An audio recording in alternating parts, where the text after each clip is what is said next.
ክብርት ወይዘሮ አዳነች ይሄን ፋይርሳይድ ቻት ለማድረግ እድል ስለሰጡኝ በጣም አመሰግናለሁ። እንግዲህ የከተማ አስተዳደሩ በጣም ብዙ ትኩረት የሚሹ በርካታ ተፎካካሪና ውስብስብ አጀንዳዎች አሉበትና በእነዚህ ሁሉ መሃል የቀዳማይ ልጅነትን ዋነኛ የትኩረት አጀንዳው የርሶም የሌጋሲ ግብ አድርገው ያስቀመጡት ለምንድን ነው? እሺ አመሰግናለሁ። እርግጥ ነው በጥያቄው እንደተነሳው በርካታ ውስብስብ ጥያቄዎች እንዲሁም ደግሞ የቆዩ የከተማው አጀንዳዎች ጊዜን ያስቆጠሩ ዘመንን የተሻገሩ የህዝብ የልማት የማህበራዊ ፍትህ የመሳሰሉ ጥያቄዎች አሉ። በሌላ በኩል ደግሞ በየጊዜው ከእድገት ከለውጥ ጋራ እያደጉ የጨመሩ የሚመጡ የነዋሪው ጥያቄዎች አሉ። ሶስተኛ ለመጪው ትውልድም የመዘጋጀት ጉዳይ አለ።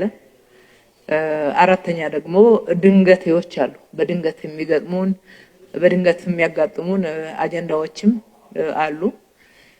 እንግዲህ እንደ መሪ እኔ እነኝን ሁሉ በአንድ ጊዜ ለመፍታት ጥረት ማድረግ የለብኝም። የትኛውን ስትራቴጂካሊ የትኛውን ችግር ብንፈታ ጥያቄ ብንመልስ ሌሎች ጥያቄዎች አብረው መመለስ ይችላሉ የሚለውን ስትራቴጂክ ጉዳዮች ለይቼ እነኛ ላይ ትኩረት አደርጋለሁ። በሁለተኛ ደረጃ ቀጥሎ መምጣት ካለባቸው ለውጦች አንፃር ለመጪው ትውልድ መዘጋጀት አገርን ለመገንባት እጅግ በጣም ወሳኝ መሆናቸውን ትኩረት በማድረግ መጪውን ትውልድ ሁኔታ ደግሞ የሚወስኑት የዛሬ ህፃናት ናቸው። የዛሬ ህፃናት ላይ ከፍተኛ ትኩረት ካደረግን ሳይንሱም እንደሚለው ከሰራን ሀገር ትገነባለች። እነዚህ ዛሬው ስብስብ ናቸው የምንላቸው ትልልቅ ችግሮችን እየተከመሩ አይሄዱ ከወዲሁ እየተፈቱ የሚሄዱና ችግርን መፍታት ብቻ ሳይሆን ሀገርን መገንባት የሚችሉ በርካታ አእምሮዎችና ብቃቶችን ማግኘት የምንችለው ህፃናት ላይ ኢንቨስት ካደረግን ነው። ህፃናት ላይ ኢንቨስት ያደረግነው በብዙ እጥፍ ነገ እንደሚከፍለን በማመን ህፃናትን ቅድሚያ ሰጥተናል። ደግሞ እኔ እንደናትም ህፃናት ላይ ኢንቨስት ማድረግ ምን ያክል ለውጥ ሊያመጣ የሚችል ከህይወት ተሞክሮ ጭምር የማውቀው ስለሆነ ለህፃናት ቅድሚያ ሰጥተናል። ዋና የሌጋሲ ጎልም አድርጌ የመረጥኩበት ምክንያት ይሄ ነው። በጣም እናመሰግናለን። እንግዲህ ክብርት ወይዘሮ አዳነች መጀመሪያ የነገሩኝን መቼም አልረሳውም።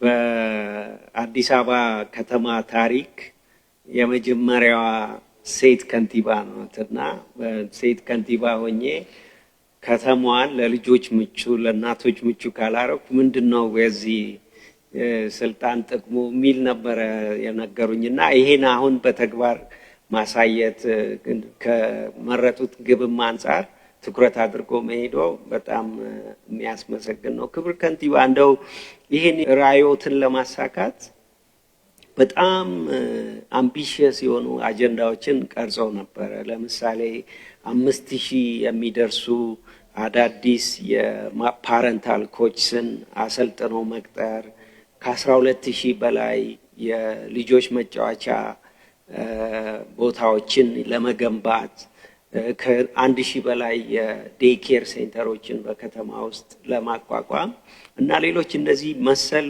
በጣም ትልልቅ ግቦችን አስቀምጠዋል እና ይህን ለማሳካት ምን አይነት ስርዓት ነው የዘረጉት? ይሄን ያስቀመጡትን የተለጠጠ ግብ ለማሳካት እንዲያስችል ምንድነው ሲስተም የዘረጉት? የሞምባሳ ወንድሞቻችንና እህቶቻችን እንደው ቢወስዱት ብለው የሚያስቡትን አንዳንድ ጉዳዮች ቢያነሱልን እስቲ። እንግዲህ አዲስ አበባን ህጻናትን ለማሳደግ ምቹዋ እና ተመራጯ የአፍሪካ ከተማ ለማድረግ ትልቅ ግብ ለማሳካት ስርዓት በጣም ወሳኝ ነው።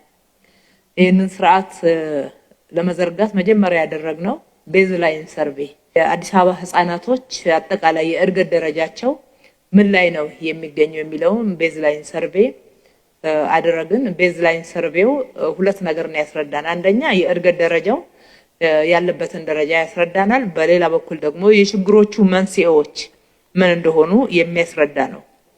ሁለተኛ ያደረግነው ይሄንን ቤዝላይን ሰርቬይ መነሻ በማድረግ ትራንስፎርማቲቭ የሆኑ እቅዶችን ማቀድ ነው። ትራንስፎርማቲቭ የሆነ ኮምፕሬሄንሲቭ የሆነ እቅድ አቀድን። እሱን እንዴት መቼ እንደምናሳካው ደግሞ በዝርዝር ተግባር ደግፈን በፍኖተ ካርታ አዘጋጀነው አመላከትን። ለሱ የሚያስፈልግ ደግሞ ስትራቴጂክ የሆኑ ሊደርሺፕ እና ጽህፈት ቤቶች እንዲኖሩ የማድረግ ስራ ነው የሰራነው። የዘረጋነው ስርዓት ይሄንን ነው የሚመስለው። በጣም የሚያስመሰግን ስራ ነው። እንደው ይሄ የቤዝላይኑ ባሳየው ጥናት መሰረት ወጪ ቆጣቢ በሆነ መንገድ እና በተለይ ደግሞ በድህነት ውስጥ ላሉ ይበልጥ ተጋላጭ ለሆኑ ህጻናት ለመድረስ ምን አይነት ስትራቴጂ ነው የቀረጹት? እንዴት ነው እነዚህን ተጋላጭ የሆኑ ልጆችን የሚደርሱባቸው? መጀመሪያ የረዳን ቤዝላይን ሰርቬው ነው። ቤዝላይን ሰርቬው በዋናነት ያገዘን የህጻናቱን የእድገት ደረጃና የችግሮቹን መንስኤ አሳይቶናል።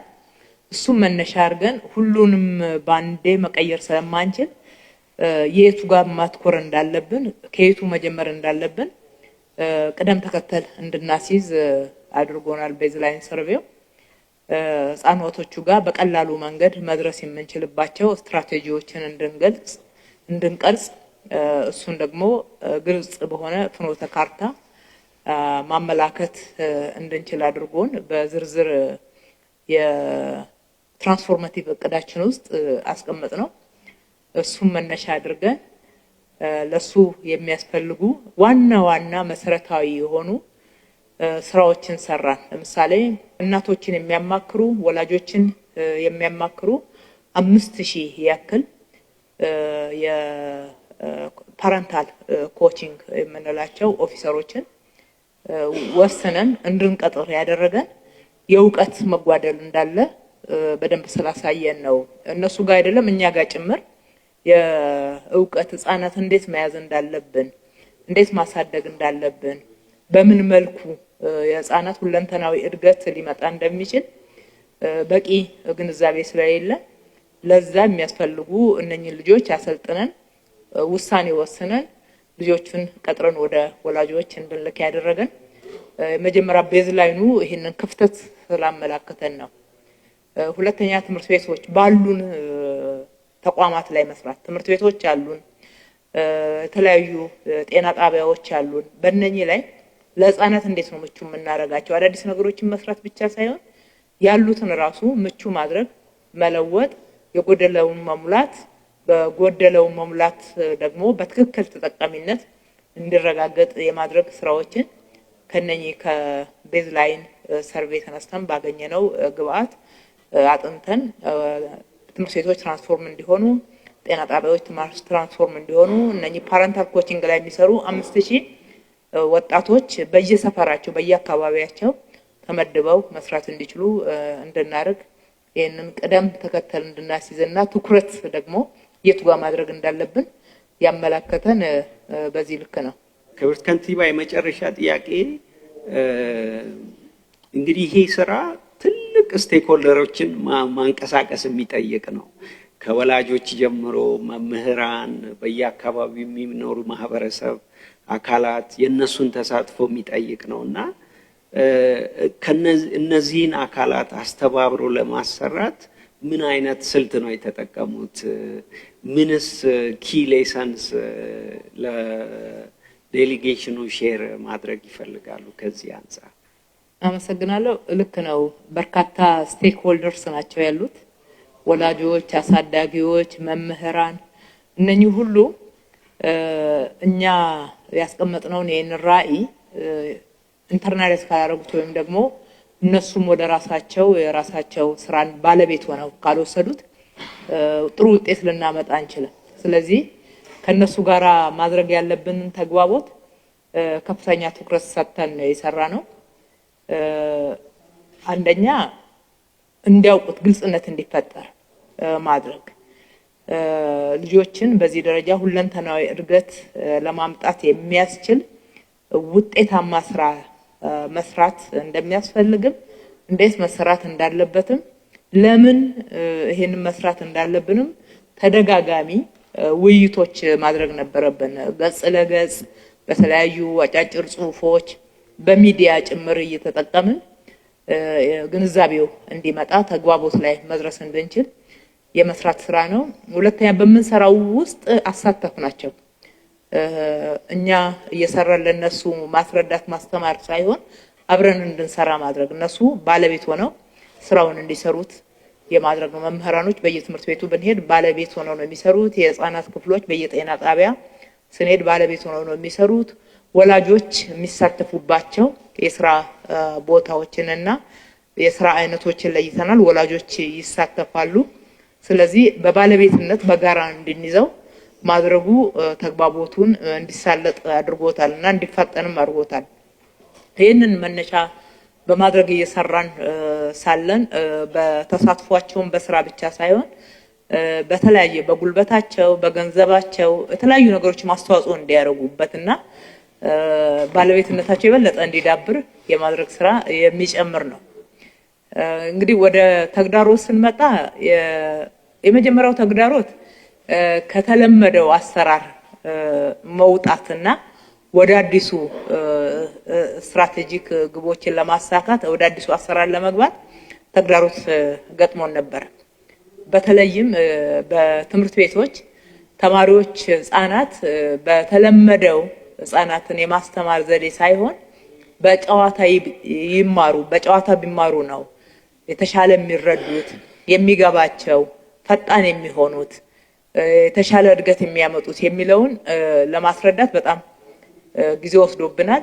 ይሄንን አምነው ለመቀበልም ከመምህራኖች ጭምር ገጥሞናል ማለት ነው። የተለያየ ተግዳሮት ህፃናት በጨዋታ ሲማሩ ጊዜ እንዳባከኑ ጊዜያቸው እየባከነ እንደሆነና በደንብ ወደ ትምህርት እንዳላተኮሩ ህፃናትን ማጫወት ብቻ ያደረጋችሁት ብለው ያነሳሉ። ያ ጨዋታ ትምህርት እንደሆነ ለመቀበል የተቸገሩበት ጊዜ ነበርና ይሄንን አስቀድመን እኛ ራሳችንን አዘጋጅተናል። ይሄ ሊገጥመን እንደሚችል ራሳችንም አምነን ወደዚህ ለመግባት የፈጀብን ጊዜ አለና ስለዚህ ያንን በውጤት ማሳየት፣ ሁለተኛ በተግባር መምራት፣ ራሳችን የተናገርነውን ሆነን መገኘት፣ የተናገርነውን ተግብረን መገኘት። ምንም ነገር ይሄንን እናደርጋለን እንዲህ አይነት ውጤት ይመጣል ብለን በተናግረን ለነሱ ሰተን የምንመለሰው ነገር የለም። ፕራክቲካል እናደርገዋለን። የ1000 ህፃናት ማቆያ እንገነባለን ካልነው በተባለው አመት በየአመቱ ብሬክዳውን ነበረን ሰርተን እያሳየናቸው ነው። በተለያዩ ሰፈሮች ውስጥ የህፃናት መጫወቻ እንዲኖር ህፃናትን ሁለንተናዊ እድገት ያመጣል ያልነውን በተግባር ሰርተን እያሳየናቸው እነሱንም እያሳተፈን ነው። ህፃናት በጨዋታ ሲማሩ ሊያመጡ የሚችሉትን ለውጥ ቤዝላይን ሰርቬው ላይ መጀመሪያ ህፃናቱ የሚገኙበትን የእድገት ደረጃ አይተን እሱን ኮሙኒኬት አድርገነው ስለነበረ አሁን ደግሞ እያመጡ ያሉትን ለውጥ ዶክተር ቅድም አንተም ስታነሳው እንደነበረው መጀመሪያ ስናጠና የነበሩበት 40% አካባቢ አሁን ከእጥፍ በላይ አድጎ የታየውን ይሄንን ደረጃ በደረጃ 3% ሲያድግ 4% 10% ሲያድግ ኮሙኒኬት እናደርጋለን ማለት እንነግራለን። እነሱም ያሉ ልጆቻቸው ላይ የመጣ ያለው ለውጥ በደስተኝነት በጨዋታ ነገሮችን በፍጥነት የመረዳት በተግባር የታጀበ ስለሆነ ኮሙኒኬሽናችንን ጠንካራና ውጤታማ እንዲሆን አድርጎታል። ተግዳሮቶችንም ቶሎ እንድንቀርፍ ረድቶናል። በጣም እናመሰግናለን። የመጨረሻ ጥያቄ ነበር ያልኩት ልክ ዶክተር ከበደን ሳየው የአፍሪካ ሴንተር ፎር ኤርሊ ቻይልድሁድ ዴቨሎፕመንት ትስላለኝ ይሄ ፕሮግራም እንዲሳካ ከስትራቴጂክ ፕሮግራም ማኔጅመንት ኦፊሱ ጋር በመሆን ዴሊጌሽኑን ሆስት እያደረጉልን ያሉት እነሱ ናቸውና እንደው ስለዚህ ስላቋቋሙት ሴንተር ኦፍ ኤክሰለንስ ያሉትን ቪዥን በከተማው በኢትዮጵያ በአህጉሩ ምን ቢና ቢጫወቱ ይሻላል ብለው እንደሚያስቡ ለሞምባሳ ባልደረቦቻችንም ሼር ቢያደርጉልን ጥሩ ነው። መልካም። ይሄ የልቀት ማዕከል በጣም ትልቅ ለውጥ ያመጣል። ስራዎቻችን በእውቀት በመረጃ በጥናት መደገፍ መቻል ይኖርባቸዋል። ይሄንን ለማድረግ ደግሞ በሌሎቹ ስራዎች ውስጥ እያካተትን እንደው በተጨናነቀ ፕሮግራም ውስጥ የሚሰራ ሳይሆን ትኩረት ይፈልጋል። ራሱን የቻለ ትኩረት ራሱን የቻለ ጽህፈት ቤት እንዲኖረው ተደርጎ ማዕከሉ ተቋቁሟል። ማዕከሉ ለኢትዮጵያ ብቻ አይደለም። መጀመሪያ እንደ ኢትዮጵያ ጀመርን። የኢትዮጵያ ከተሞችም መተው ይሄንን ኢኒሺዬቲቭ የቀረጹና ወደ ሀገር ደረጃም ያደገ ስለሆነ እዚህ የምናሰለጥንበት ፕሮግራሙን የሚመሩበትን ዕውቀትና መረጃ የሚያገኙበት ማዕከል እንዲሆን ተደርጓል።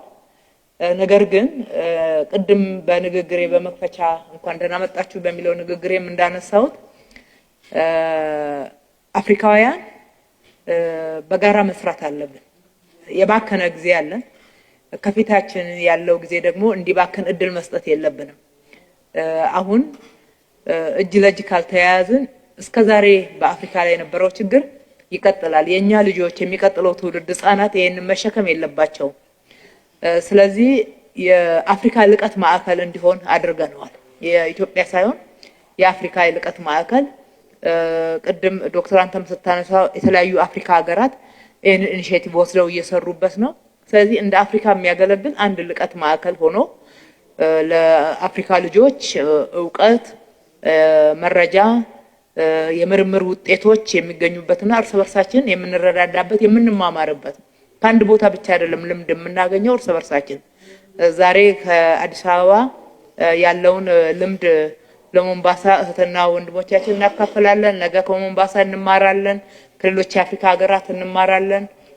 ከአንድ የምንገናኝበትና የተለያዩ ስልጠናዎችና ልምዶቻችንም ደግሞ የምንከፋፈልበት የሚያስተሳስረን ማዕከል መኖሩ የበለጠ ውጤታማ ያደርገናልና የኛ ብቻ ሳይሆን የአፍሪካውያን ነው የሞምባሳዎችም ማዕከል ነውና ማዕከሉን ተገልገሉበት ማለት እወዳለሁ።